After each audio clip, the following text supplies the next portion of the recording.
সেগুলোরও তদন্ত করা হবে। তারা কোথায় কোথায় কার কার নামে লোন দিয়েছে, কর্পোরেট সোশ্যাল রেসপন্সিবিলিটির টাকা কোথায় ব্যবহার করা হয়েছে, নির্বাচনের আগে সেই তহবিল কোথায় গিয়েছে, RDS প্রকল্পের টাকা কত লোককে দেওয়া হয়েছে, কিভাবে দেওয়া হয়েছে, সেগুলো ফেরত আনার ব্যবস্থা করা হবে, তদন্ত করা হবে। মানে স্পিকার, এখন সেই জন্যই বলছিলাম কি যাতনা বিষয়ে বুঝিবে সে কিসে, কবু আসি বিষে দংশে নিজারে।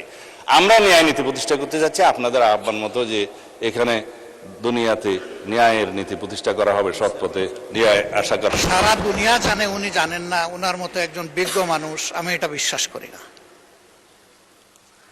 এই ব্যাংক থেকে উনি একা নিয়েছেন তার নিজের নামেই 82,000 কোটি টাকা, আর তার সমুদয় শেয়ার যেগুলা তিনি কিনেছেন 82% মালিক হয়ে গিয়েছেন, এগুলার মূল্য হচ্ছে মাত্র 12,000 কোটি টাকা।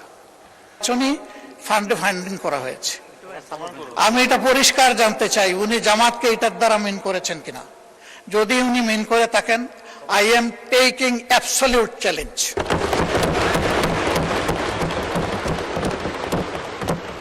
তিনি এটা প্রমাণ করতে পারলে আমি তাকে একটা মেডেল দিব পার্সোনালি।